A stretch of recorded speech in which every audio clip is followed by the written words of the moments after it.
सौर धर्म निरूपण में सूर्यावतार का कथन। सतानिक ने पूछा, ब्राह्मण, जिस तेजस्वी भगवान सूर्य नारायण ने ब्रह्मा जी को वर प्रदान किया, देवताओं और पृथ्वी को उत्पन्न किया, जो ब्रह्मादि देवताओं को प्रकाशित करने वाले तथा समस्त जगत के पालक, महाभूतों सहित 14 लोकों के सृष्टा, पुराणों में तेज रूप से स्थित एवं पुराणों की आत्मा हैं तथा अग्नि में स्वयं स्थित हैं, जिनके सहस्रों सिर, सहस्रों नेत्र तथा सहस्रों चरण हैं, जिनके मुख से लोक पितामह ब्रह्मा, वक्षस्थल से भगवान विष्णु और ललाट से साक्षात भगवान शिव उत्पन्न हुए हैं, जो विघ्नों के विनाशक एवं अंधकार नाशक, लोक की शांति के लिए जो अग्नि, वेदी, कुशा, श्रुवा, प्रोक्षणी, व्रत आदि को उत्पन्न कर उनके द्वारा हव्य भाग ग्रहण करते हैं, जो युग के अनुरूप कर्मों के विभाजन तथा क्षण, काल, काष्ठ, मुहूर्त, तिथि, मास, पक्ष, संवत्सर, ऋतु, काल योग, विविध प्रमाण और आयु के उत्पादक तथा विनाशक हैं, एवं परम ज्योति और परम तपस्वी हैं, जो अच्युत तथा परमात्मा के नाम से जाने जाते हैं। वे ही महर्षि कश्यप के यहाँ पुत्र के रूप में कैसे अवतरित हुए?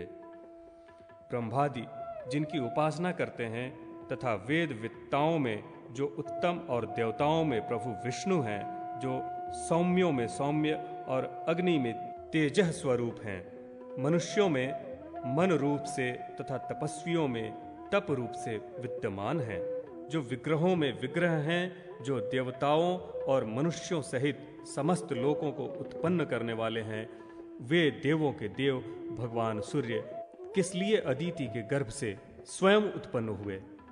ब्राह्मण, इस विषय में मुझे महान आश्चर्य हो रहा है। भगवान सूर्य की उत्पत्ति से आश्चर्यचकित होकर ही मैंने आपसे उनके आख्यान को पूछा है। महामुने, भगवान सूर्य के बल, वीर्य, पराक्रम, यश और उज्ज्वलित तेज का आप वर्णन करें। सुमंत मुनि बोले, राजन, आपने भगवान भास्कर की उत्पत्ति के संबंध में बहुत ही जटिल प्रश्न पूछा है। मैं अपनी सामर्थ्य के अनुसार कह रहा हूं, आप उसे श्रद्धा भक्ति पूर्वक सुने। जो भगवान सूर्य सहस्रों नेत्रों वाले, सहस्रों किरणों से युक्त और सहस्रों सिर तथा सहस्रों हाथ वाले हैं, सहस्रों मुकुटों से सुशोभित तथा सहस्रों भुजाओं से युक्त एवं अव्यय हैं, जो सभी लोकों के कल्याण एवं सभी लोकों को प्रकाशित करने के लिए अनेक रूपों में अवतरित होते हैं, वही भगवान सूर्य कश्यप द्वारा अदिति के गर्भ से पुत्र रूप में उत्पन्न हुए। महाराज, कश्यप और अदिति से जो पुत्र उत्पन्न होते थे, वे उसी क्षण मर जाते थे। इस पुत्र विनाश को देखकर पुत्र शोक से दुखी माता अदिति व्याकुल हो अपने पति महर्षि कश्यप के पास गईं। अदिति ने देखा कि महर्षि कश्यप अग्नि के समान तेजस्वी, दंड धारण किए, कृष्ण मृग चर्म पर आसीन तथा वलकल धारण किए हुए भगवान भास्कर के सदृश देदीप्यमान हो रहे हैं।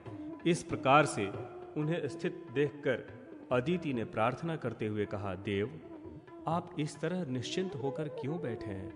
मेरे पुत्र उत्पन्न होते ही मृत्यु को प्राप्त हो जा रहे हैं। अदिति के इस वचन को सुनकर ऋषियों में उत्तम कश्यप जी ब्रह्मलोक गए और उन्होंने अदिति की बातें ब्रह्मा जी को बतलाईं। ब्रह्मा जी ने कहा, पुत्र, हमें भगवान भास्कर के परम दुर्लभ स्थान पर चलना चाहिए। यह कहकर ब्रह्मा कश्यप और अदिति के साथ विमान पर आरूढ़ होकर सूर्यदेव के भवन को गए। उस समय सूर्यलोक की सभा में कहीं वेद ध्वनि हो रही थी, कहीं यज्ञ हो रहा था। ब्राह्मण वेद की शिक्षा दे रहे थे। 18 पुराणों के ज्ञाता, विद्या विशारद, मीमांसक, नैयायिक, वेदांतविद, लोकायतिक आदि सभी सूर्य की उपासना में लगे हुए थे। विद्वान ब्राह्मण जप, तप, हवन आदि में संलग्न थे। उस सभा में रश्मि माली भगवान दिवाकर को महर्षि कश्यप आदि ने देखा। देवताओं के गुरु बृहस्पति, असुरों के गुरु शुक्राचार्य आदि भी वहीं पर भगवान सूर्य की उपासना कर रहे थे। दक्ष, प्रचेता, पुलह, मरीच, भृगु, अत्रि, वशिष्ठ, गौतम, नारद, अंतरिक्ष, तेज, पृथ्वी, शब्द, स्पर्श, रूप, रस, गंध, प्रकृति, विकृति, अंग, उपांगों सहित चारों वेद और लव, ऋतु, संकल्प, प्रणव आदि बहुत से मूर्तिमान होकर भगवान भास्कर की स्तुति उपासना कर रहे थे। अर्थ, धर्म, काम, मोक्ष, द्वेष, हर्ष, मोह, मत्सर, मान, वैष्णव, माहेश्वर, सौर, मारुत, विश्वकर्मा तथा अश्वनी कुमार आदि सुंदर सुंदर वचनों से भगवान सूर्य का गुणगान कर रहे थे। ब्रह्मा जी ने भगवान भास्कर से निवेदन किया, भगवान, आप देव माता अदिति के गर्भ से उत्पन्न होकर लोक का कल्याण कीजिए। इस त्रैलोक्य को अपने तेज से प्रकाशित कीजिए। देवताओं को शरण दीजिए। असुरों का विनाश एवं अदिति पुत्रों की रक्षा कीजिए। भगवान सूर्य ने कहा, आप जैसा कह रहे हैं वैसा ही होगा। प्रसन्न होकर महर्षि कश्यप देवी अदिति के साथ अपने आश्रम में चले आए और ब्रह्मा जी भी अपने लोक को चले गए। सुमंतु मुनि बोले, महाराज, कालांतर में भगवान सूर्य अदिति के गर्भ से उत्पन्न हुए, जिससे तीनों लोकों में सुख छा गया और दैत्यों का विनाश हो गया। देवताओं की वृद्धि हुई और उनके प्रभाव से सभी लोगों में परम आनंद व्याप्त हो गया। इस प्रकार देव माता अदिति के गर्भ से भगवान सूर्य के जन्म ग्रहण करने पर आकाश में दुदुम्भियां बजने लगी, गंधर्वगण गान करने लगे। द्वादशात्मा भगवान सूर्य की सभी देवगण, ऋषि, महर्षि तथा दक्ष प्रजापति आदि स्तुति करने लगे। उस समय एकादश रुद्र, अश्वनी कुमार, आठों वसु, महाबली गरुड़, विश्वदेव, साध्य, नागराज वासुकी तथा अन्य बहुत से नाग और राक्षस भी हाथ जोड़े खड़े थे।